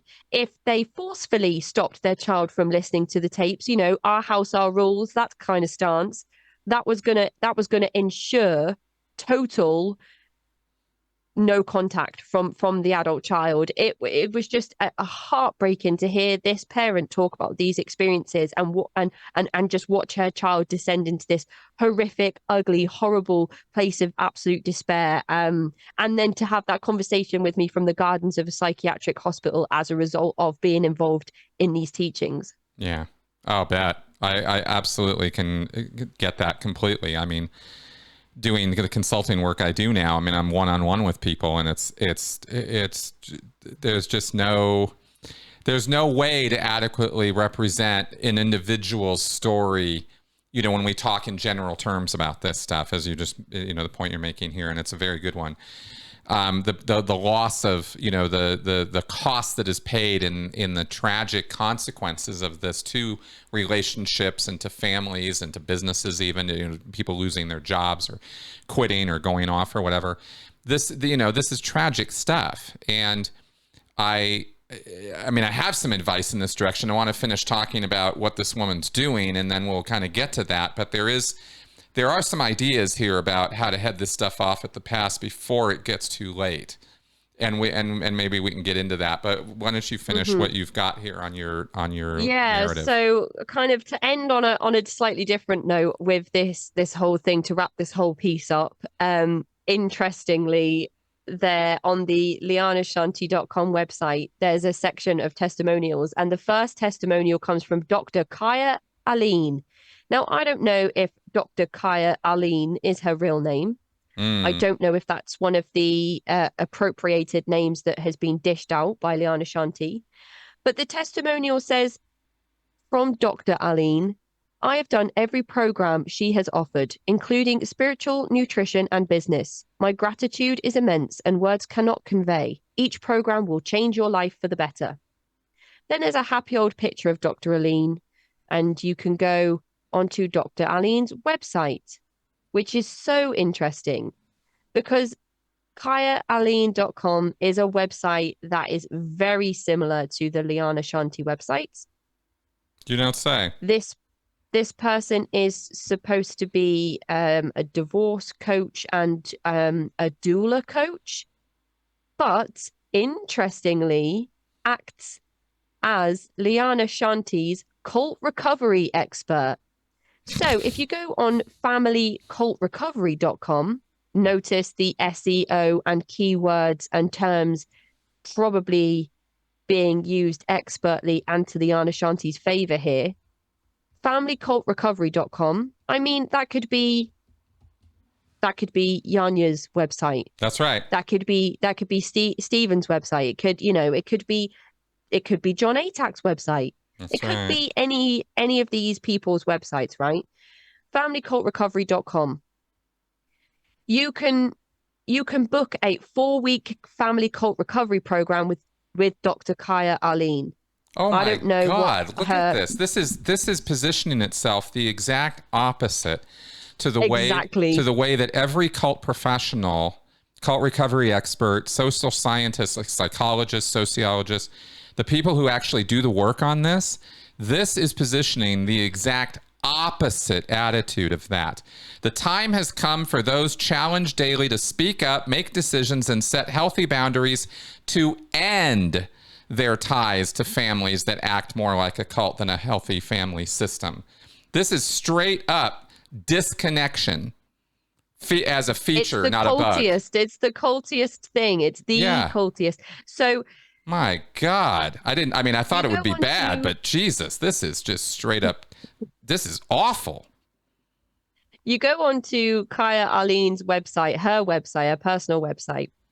It talks about how she was in an unhealthy relationship. She was wheelchair bound. She had autoimmune diseases. And then had a spiritual awakening, and now apparently has none of those things. So that kind of feels very pseudoscience-y again to me. I do actually believe in trauma that's stored in the body, but I'm not sure that scheduling a session with Kaya Aline is going to help people with that, because I don't see where the where the credentials are for that. I also don't see the credentials for professional cult recovery. No, there's But nothing here. what you can do here is you can go from Liana Shanti to the Health Ministry Institute to the 12DB school to the family cult website, and it goes round and round. And it's taking the terms and the Yeah. terminology and the expertise and the educational tools available in the cult education realm. It's turning it on its head. It's then claiming that she is not a cult, but what the experts are doing is cult-like. Right. And we've all grown up in family cults, and the only way to recover is to access her work as a cult expert, helping people recover from family cults and to recover from accessing workshops and help from cult experts. So it's really genius. It's really genius. Yeah, because she's what she's done is she's created the entire Scientology construct for the audience here, right? Of the PTS, the potential trouble source, and the SP, and how you have to disconnect it. You must make them an enemy. You must make them an enemy. And they can't just be an enemy to you. They have to be bad to everybody. They got to be bad people. And that's how you justify, shunning and disconnection and getting them out of your life entirely. With religion, it's a lot easier, because in religion you just go, oh, well, they're not blessed, they're not accepted, they haven't, whatever, accepted Jesus into their heart. Here, it's using all the psychological terminology and cult field terminology and twisting it completely backwards, and then saying that's the way it really is. And all these experts who talk about how you heal from cults and recover from cults and what a cult is, yeah, all those are the bad guys. They're all the bad people. They don't know what they're talking about. This is how it really works. She even talks about double binds in here.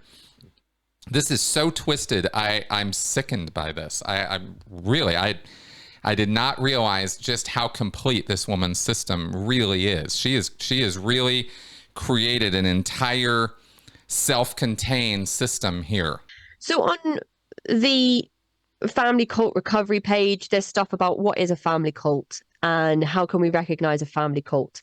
And then you look at Kaya Arlene's website and you realize that she, again, offers all of these services, which are kind of in keeping with the stuff that Liana Shanti offers. What's interesting about a section on one of these websites is that when you scroll down, there are recognized, qualified, peer-reviewed, appreciated, respected cult education figures listed on one of these websites. There's Stephen Hassan, there's Rick Allen Ross. There was Janja Lalich at one point, although she's no longer there. So I don't know if maybe her legal team has reached out and said, this is defamation, this is slander, remove this stuff from your website. It says things like Stephen Hassan cannot be trusted because he has had this many lawsuits against him. He has been sued this many times. Cult experts are speaking out against some of the most destructive and dangerous people in the world. Of course, they are going to get lawsuits thrown against them. Oh, this yeah. conversation today might result in some type of legal repercussion for us. That is what happens when you're talking about these groups. Scientology literally wrote the playbook on it. Exactly. So, exactly. What is absolutely outrageous is that Liana Shanti talks about family cults, the damages of family cults, that all of us are living in family cults and she can cure them. Then goes on to discredit the exact people who are qualified to define family cults, who are actually qualified to define family cults. So what happened the other day was I put something out about Liana Shanti on my social media page, and so did Janja Lalich.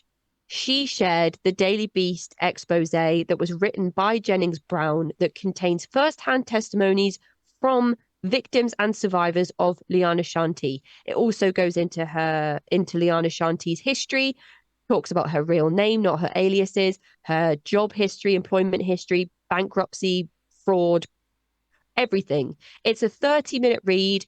We'll put the links to it in this episode. It's well worth a read if you want a more concise overview of Liana Shanti than I'm able to offer. But anyway, Liana Shanti commented on Janja Lalich's Facebook post of this expose. And interestingly, she jumps straight to accusing anybody that speaks negatively of her as being child abusers and pedophiles. And I don't know if anybody else has recognized this, but that is just the go-to for any cult that has any negativity thrown against them. All these people speaking badly against us are child abusers and pedophiles. Of course. It's like what fuels the QAnon movement. It's what the Lighthouse International group are doing at the moment over here in the UK. Anybody that speaks negatively. So Liana Shanti said, "You should be ashamed for supporting pedophiles and abusers without doing a fact check. Read the stories of these victims. The people behind this tabloid rag are violent abusers, sexual predators, and their victims have been speaking out. They are the subject of a defamation lawsuit because what they have said publicly stated is libel." Mm-hmm. So I commented on it saying, "I'm so glad there is finally an expose on this woman. Curious how Shanti will attempt to discredit this one and worm her way out. Also hoping that this helps others to wake up and families to feel validated and recognize that she is a one-woman manipulator and abuser." To which Liana Shanti replied herself to me saying, "Curious as to anyone with an ounce of compassion can make statements without any knowledge of the abuse my students have experienced. Victim blaming is disgraceful." Oh, yeah. There is no attack, no argument you can make that she won't be able to, or a cult member won't be able to turn on you. It's circular logic and it's self-contained. It can't allow any new introduction of facts or reason or evidence. It can only allow for what is already known within this very, created world reality. And that's the whole problem with cults and why we, when we talk about cults, we're talking about a little artificial culture. It's where it comes from. That's where the term comes from. That's what it is. It's this whole little self-contained world. And it doesn't allow for, as I said, and here the cult leader herself, or somebody at least using her name, is out there using this, spin. It's going to be spin. Everything's going to be spin. Oh, I'm bad? Well, you just don't know how bad you really are. You don't really know how bad it really is. And it's all deflection and misdirection and every logical fallacy in the playbook, on full display. That's what they do. There is no social media interaction with cults that is ever, ever, ever going to result in anything positive for the person who's engaging with a cult member. That's why I don't engage with the OSA folks anymore, the Scientology people online. And they're really coming up these days. They're coming out more on Twitter and on social media. And it's really kind of surprising because they've been so invisible for so long from the Scientology camp. And now they're not. And you try to engage with that, and there is no end.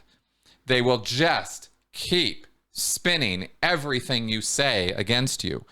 And it is an endless game. There's no win in it. So what happened there doesn't surprise me at all. And only that she's paying close attention to Janja.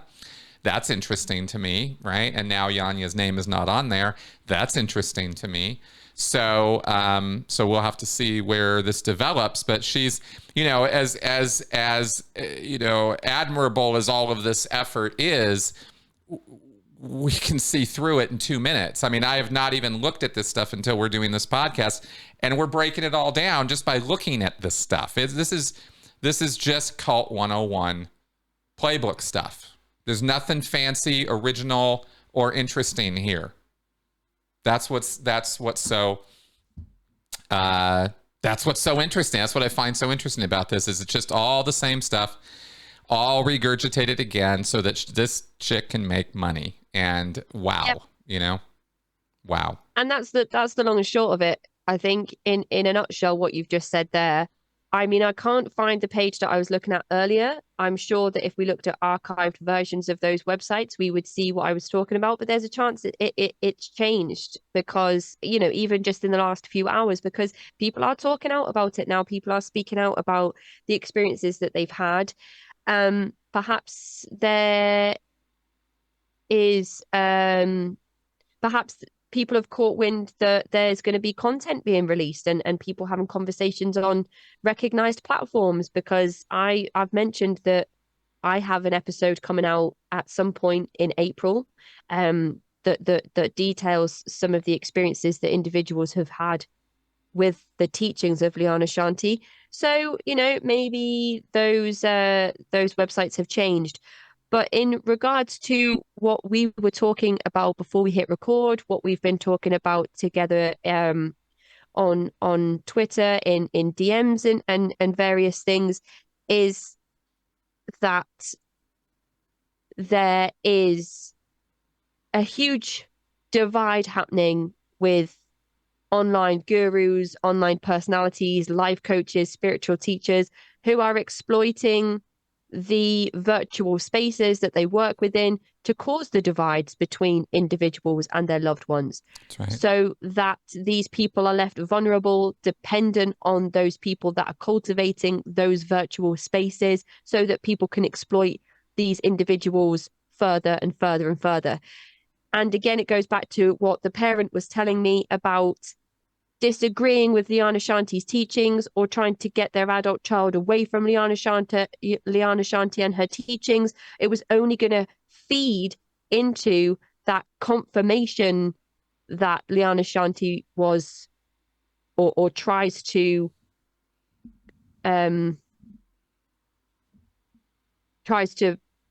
make people believe. That's right. That's right. There is just further and further and further isolation that is created, and it doesn't have to be in a physical sense. It doesn't have to be two people in the same room, one person speaking to thousands of followers from the pulpit. It can be in virtual spaces, and it is in virtual spaces. And if the last 2 hours of me rambling on has told us anything, it's exactly that.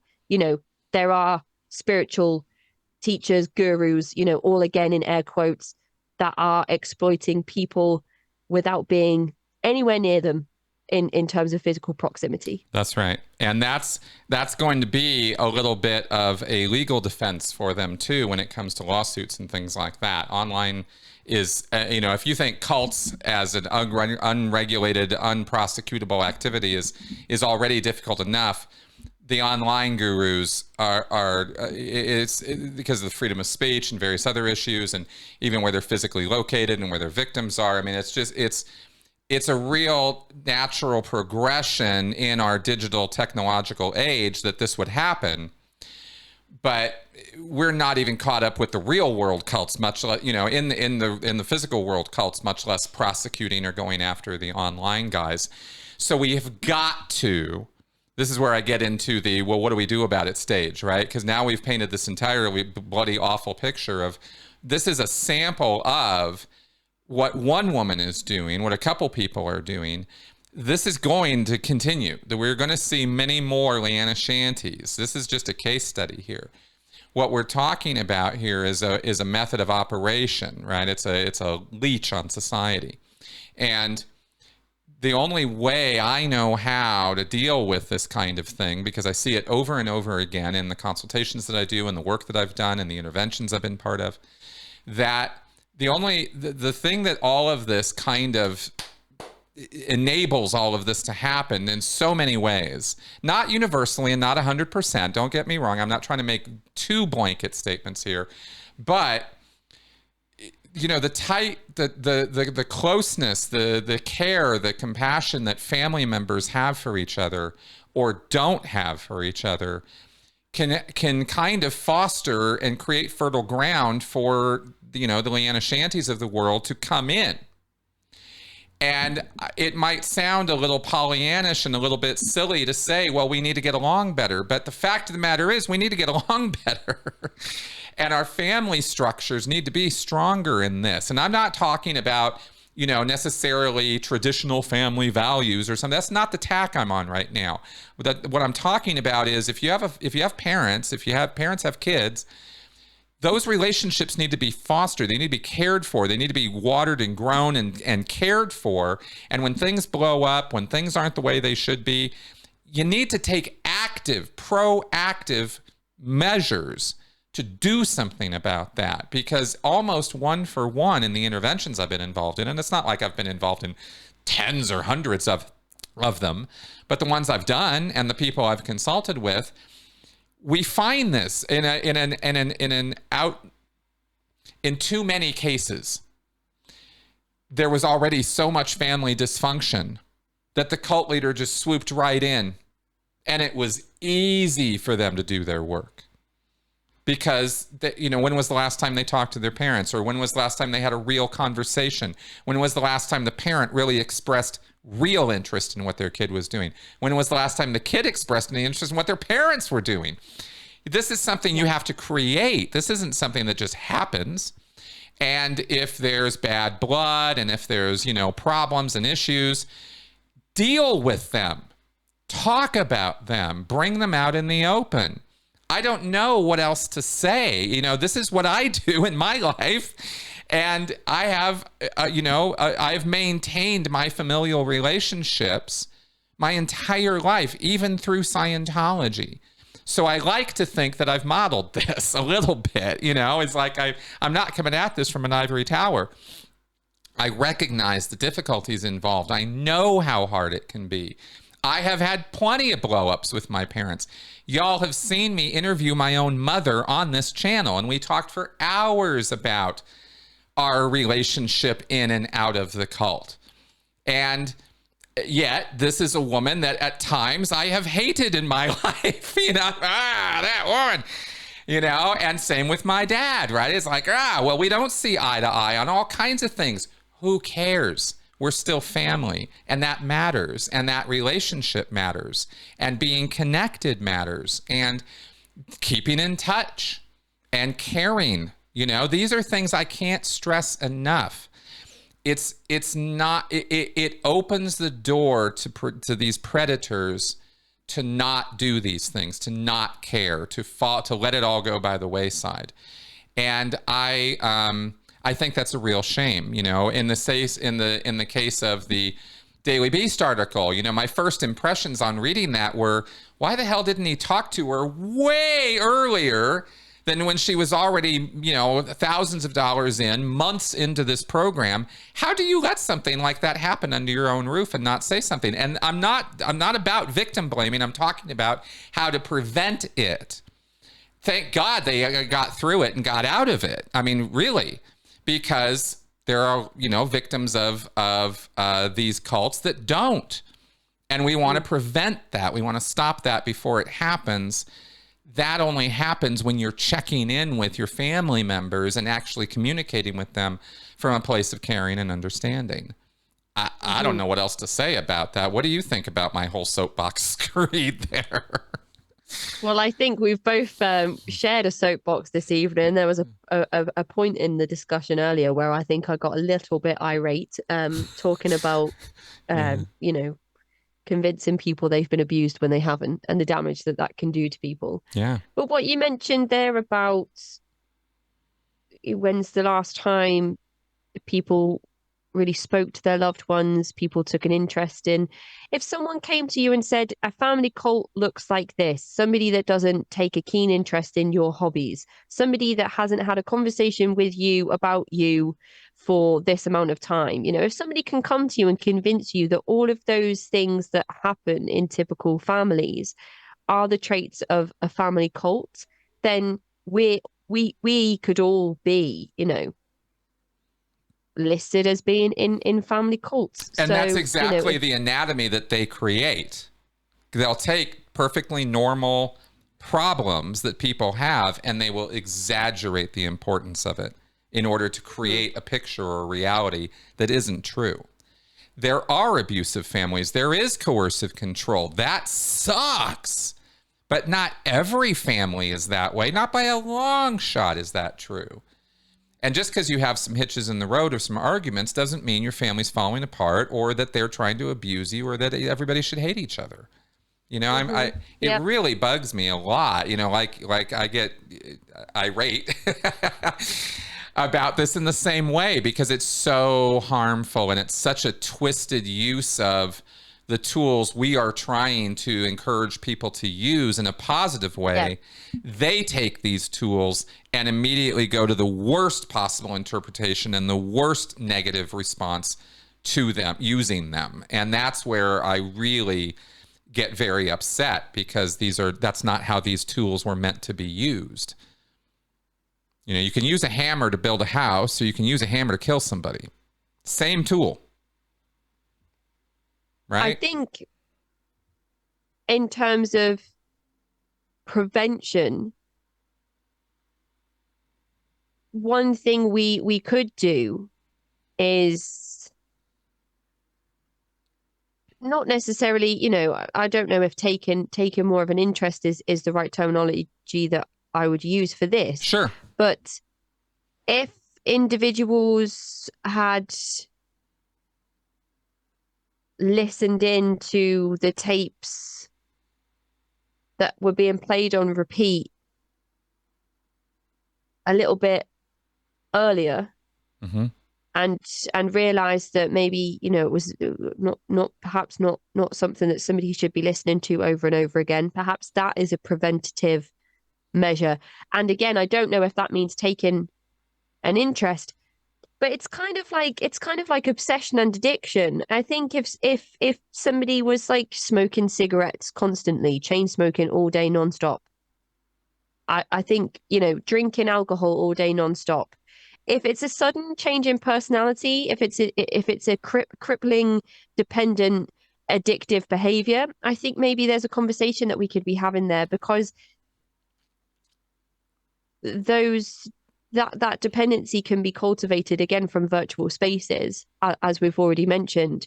A lot of the QAnon or QAnon adjacent conspiratorial groups that exist create that dependency with individuals who are extremely lonely in real life. Yes. So the dangers with online communities is that you can really find anyone else in the world that shares your values, your belief systems, your interests, your hobbies. They could share one of those four things. And if they share one of those four things, there's a chance that you could be then encouraged, coerced into believing or buying into the other three things on the other person's side. So, you know, your beliefs, your political values, they might not align with an individual when you first start speaking with them. But if they end up having enough influence over you, there's a chance that just because you have bonded over hobbies that you mutually enjoy, you end up becoming extremist in some way, whether that is, you know, completely anti-vax, pulling your kids out of school, homeschooling them, separating them from a parent and taking them to a different state. Well, exactly. And that's why that earlier stage is so important. And when I mentioned taking an interest, what I really mean there, and maybe thank you for bringing that up, because I want to clarify that, right? I mean asking questions. I mean going in and going, hey, what's up? What are you doing? What's this all about? You don't have to come in. You don't have to come in full attack mode, right? It's just, well, what is this? What appeals to you about this? What is it that you find so interesting about this? What is this? What problem is this solving for you? These are all legit questions any family member should be able to ask any other person in their family in a very non-accusatory way, and get them to open up about it. It's not an attack. It's again, it all comes back to, you know, in a non-accusatory, non-violent, non-offensive way, so that the person's not feeling defensive. You just, you know, you're interested. You're like, what is this? What's happening? What are you solving with this problem? Or what problem are you solving with this woman's work, or with these tapes you're listening to all the time? Or I see you're, you know, doing this cleanse. Why? What's that all about? Get interested. Find out what they're doing, because the person is doing it for their own reasons. They're not doing it for the reasons you're going to assume or imagine they're doing it. You got to get them to tell you why they're doing it. And then you can start breaking down, well, what is this all about? And how is it solving your problems for you? Or is it really? Or is it creating other ones? How's this work? You know, oh, well, I shouldn't be talking about this. She told me I shouldn't. Really? What did she say exactly? I'm very curious. What happened? You know, what did she say? Well, she said you were going to say this and this and this. Oh, well, I'm just asking questions. I'm not saying anything. I just would like to know. Is that okay? Is that too much? Is that too far? Have I gone too far by simply expressing interest in my son or daughter or mother or father's life? Is that abusive to you that I express interest in what's happening? Like those kind of subtle kind of questioning, which is not an attack, you know what I mean? It's like that kind of approach, I think, is going to be more fruitful than trying to enforce your will on this other person in some way. I don't think that's exactly playing into the cult leader's hands. Yep. What the cult leaders don't expect you to do is show care, compassion, and love and understanding of what they're about. And respect boundaries. Yeah. That's right. They don't expect that. They can't arm against that. They can just talk about, oh, well, if they come in and they say it's wrong and they say it's bad, and then they are predicting the future and look at how smart they are. So you don't play that game. You do something else. That's, you know what I mean? And if you can't form those kind of human bonds and connections with your family members, I'd say this cult is far from the only problem going on there. And maybe professional help is called for at that point, of some kind. But it is that important because these people, these predators, are that invasive, and they are setting landmines in the minds of their followers to prevent people from being able to stop them in their predation. These are active predators. I'm telling you, this is not something that is just like an accident that happens just by, coincidence. So I think what you've also touched on there feeds into a lot more than initial stages as well, because if your approaches to prevention are not successful, and a loved one ends up in the clutches of an abuser, of a manipulator, of a con artist,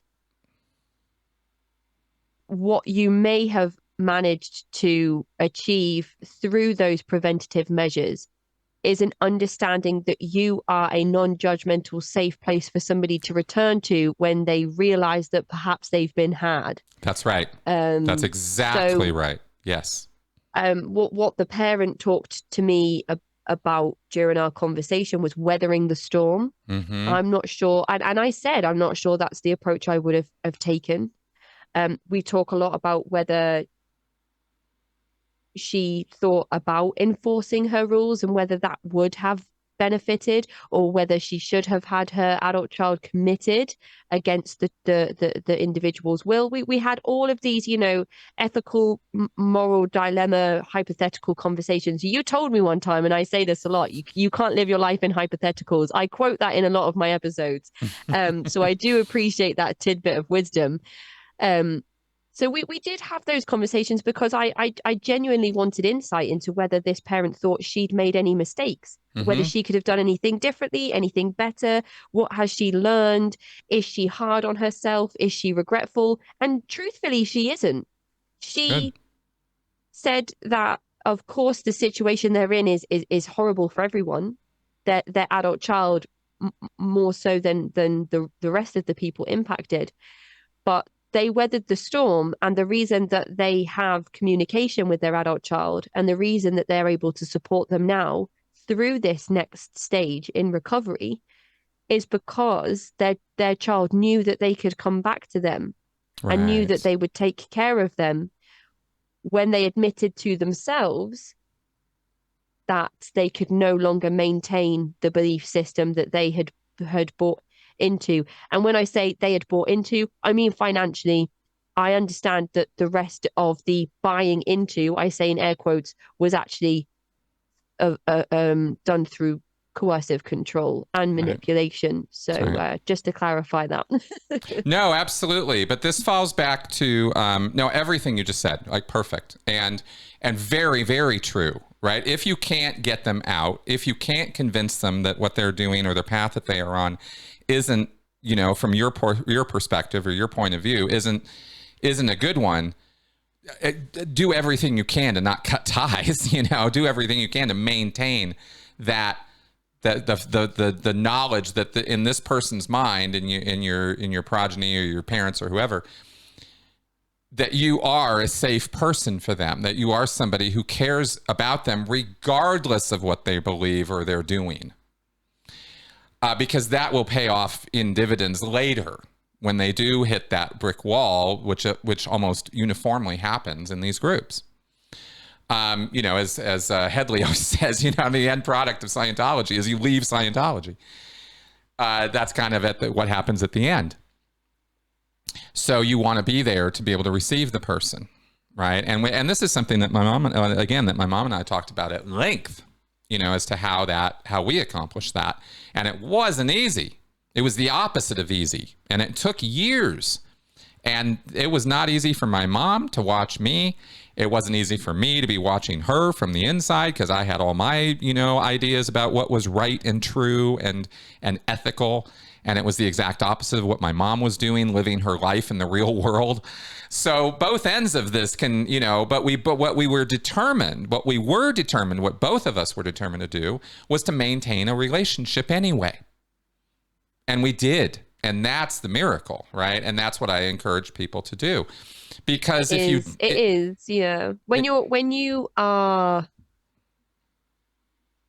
it is instilled in you over such a long period of time in such an intense environment to apply doctrine over self, it is a miracle that you are able to maintain a relationship when shunning is a part of the destructive group's policies and nature. So it's a tough thing, but what shunning can often result in, even after years of no contact, is still that person realizing that it's been years. I can still go to this person because I haven't spoken to them for years. I cut them off because of doctrine over self, because that belief system comes before anything. It comes before any of my needs, my wants. I am obsolete when it comes to the belief system. Yep. When somebody comes around from that thinking, if the tapestry is unwoven, if the shelf breaks, if the glasses come off, however people put it or express that moment of realization or period of realization, is I know that person is still there for me, no matter how much time has gone. And that's really important. And that's why the work that we do from a compassionate and sensitive place is so incredibly important, because we can encourage each other and others to take that stance as well. That's right.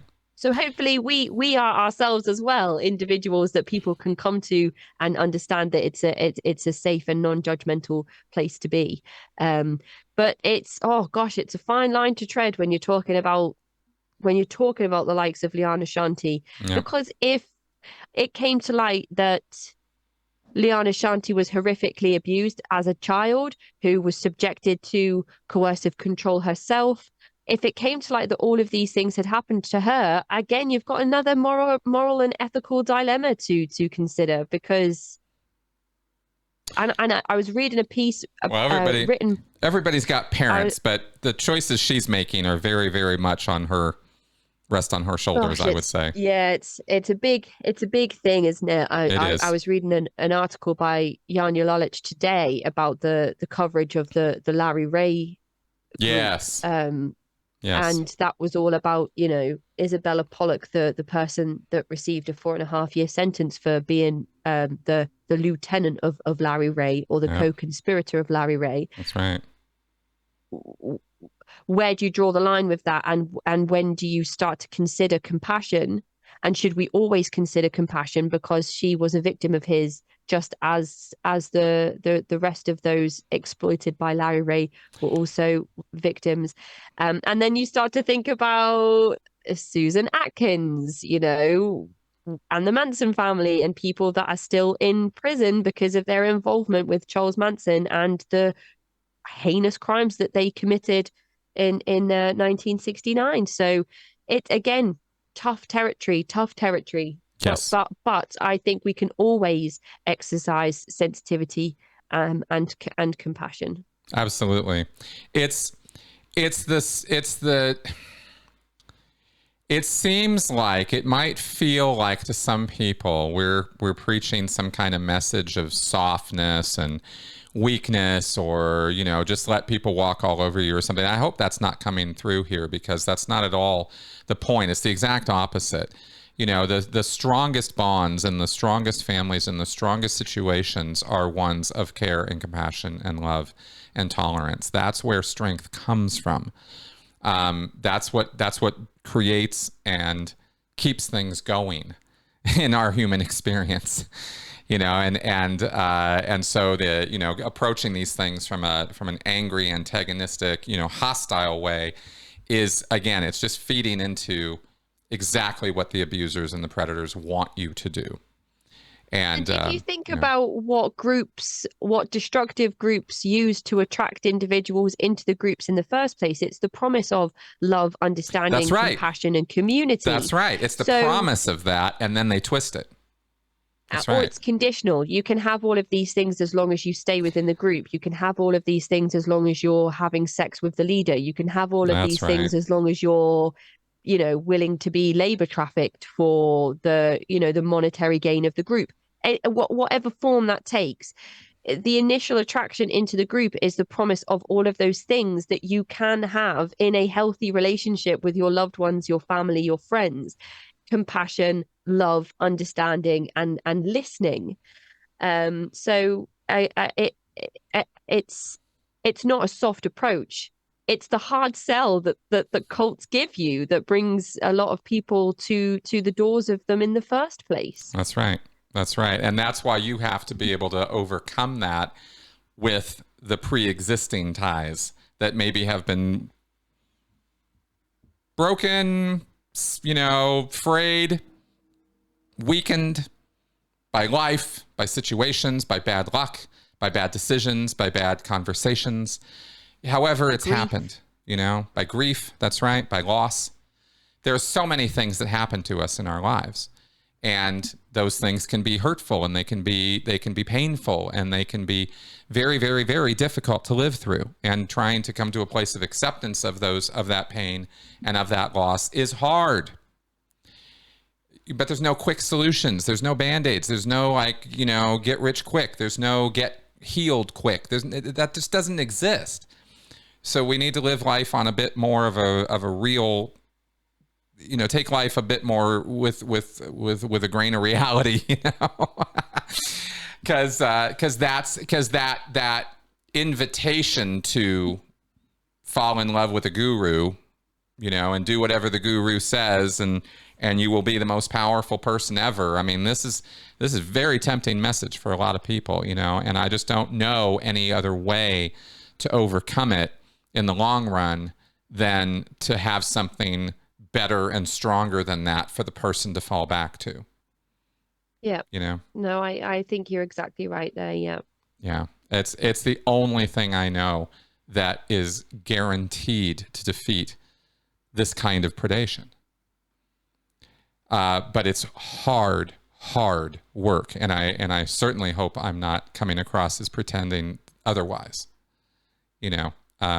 It's taken, my mom and I, just to use that as my model here, right? Or even my wife and I, hours and hours of of work, to keep this the way that it is.